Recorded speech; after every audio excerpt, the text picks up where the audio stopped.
I'm going to give you a 2026 roadmap from having no money for marketing all the way up to how to stair step up to when you do have money, how to grow your marketing in lockstep with your budget. Okay, because I know some of you guys are in a position for whatever reason that you can't kind of do the ideal thing, right? Like, for example, running Meta ads or running Google ads or whatever, TikTok ads or what have you, because you have to pay somebody to manage it competently. And then you have to pay for ad spend to get the ads on the platform. And that ends up adding a lot of money, even though in many cases that's going to get you good results and make you money. The problem is for some people, they don't have the money to start with. So it's a chicken and the egg scenario. Okay, so I'm going to give you some sort of grassroots types of things. I'm going to go all the way down to literally just spending your time and sweat equity. Okay, so let's start at the tier one. Let's say that you are somebody who you literally have nothing. You don't have two nickels to rub together on this marketing. Okay, and I'm just going to use an example of somebody who, for example, is in the trades. It could be other things, a services-based business. Okay, let's do that. Let's say you're a local services-based business and you want to get some results. One of the things you can do is you could do door hanger campaigns and you could go hang, you're gonna have to pay for the door hangers. I mean, it's gonna be really hard to do it for $0, but if you pay for the door hangers, you can get those pretty cheaply and hang them on with some sort of a great offer. You're gonna have to have a great offer on it, but whatever, that's something that you could do. You could also, I'm thinking about how you could spend no money. You could go door knocking and you could say, hey, we just worked on one of your neighbors' houses, wherever, somebody close by. Hopefully you've done some work. And you could say, we'd love to give you an opportunity for you. We have this great offer going. Again, have a great offer. Doesn't matter whether it's online or offline. And then you could offer them something like that, door knocking campaign.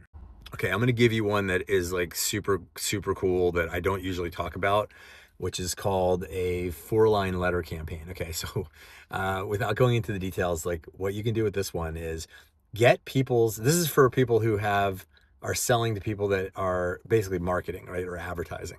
Okay, if you're selling marketing or advertising, what you could do is you could take somebody that you know is spending money. How do you know this? Because they are in your mailbox, or you see like something in, I don't know, papers aren't really around, but it could be like a magazine, it could be a newspaper, or one of those local sort of like, entertainment and news local type papers that we have them around here. One's called the Bohemian, where you get like bands that are playing and arts and culture or whatever, some kind of publication where somebody has companies taking out an ad. You can cut that ad out and say, hey, I saw your ad and an idea struck me like lightning. Give me a call if you want to hear about it, and put on it like a personal Gmail and your cell phone number or whatever. And it works. Just trust me. It works. Send those out. It'll cost you a stamp. Okay. Now let's go stair stepping up. Now you have some clients or whatever. You're willing to spend, let's say, $500 a month, or let's say about $600 a month. Okay, 600 to 900 bucks a month. At that level, what you could do is organic social media outreach with a VA. And we offer this as one of our services because I have a trained team that does outreach. They go into like social media groups and direct outreach that are relevant groups to reach out to business owners, for example, with an offer, whatever the company is doing. Okay. Could be consumers as well. Could be B2C or B2B. But basically it's done on places like LinkedIn, Meta, etc. Okay, so that's an intelligent human being limited to 40 hours per week going and finding relevant water coolers on social media to reach out and promote your company based on your offer and knowledge of your company. They get to know you. Okay, that's another one. We call that like organic social outreach. Now, let's say that campaign gets you some clients and you're able to go to the next stair step. Okay, if you're a B2B type business, you're selling to businesses, I would say that would be cold email, because a cold email would be like the next stair step where you could do for around $1,500 a month, you could do a really solid cold email campaign, including copywriting, domains, emails, the list data to feed the campaign, all of those things, the management, totally hands off, totally done for you. That's going to cost you around $1,500 a month to do a good B2B email campaign. And that's going to be more if you're national or like multi-state. or at least a state. If you're only like in one little town, one city, I don't think you want to do a B2B email campaign. I wouldn't do that. It's just there's not a large enough TAM, total addressable market, not enough people to send to.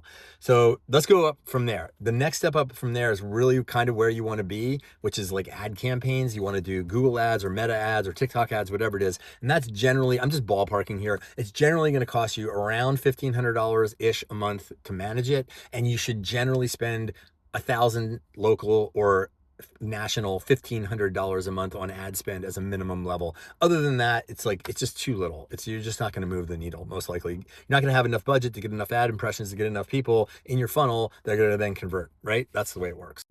From there, you can then scale to other things. You can start doing things like SEO and GEO, getting recommended on the AI search engines, getting Google organic search. But I wouldn't start there for that previous stair step level. That's why I said ads, because you want to get people immediately. And yes, you have to spend more probably, but you get people that are actually in the market right now. I'd say SEO and GEO are definitely something you should do, but it shouldn't be your primary campaign, because I think it's going to take some time to make that happen. And it's just going to be like not get you out of your current situation, get you up to the next level.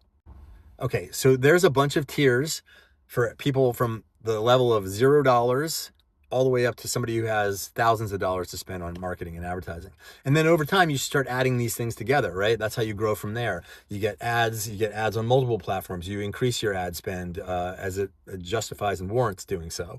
You start running Meta, and you run Google, and you run TikTok, and then you also run SEO and GEO campaigns, so forth and so on. So you don't put your eggs in one basket. That's how you grow a company. And I'm just giving you this now because I talk to people all the time about this, and I want to put it in one place. I'm probably going to share this video I know I'm going to share this video with future prospects and clients, because these are the things that always come up. And these aren't the only things. There's other things, guys, we could do. Like, I didn't mention direct mail campaigns. You could do that, still works, but there's some stuff for you to play with. And I hope that helps you in your 2026 marketing and business endeavors.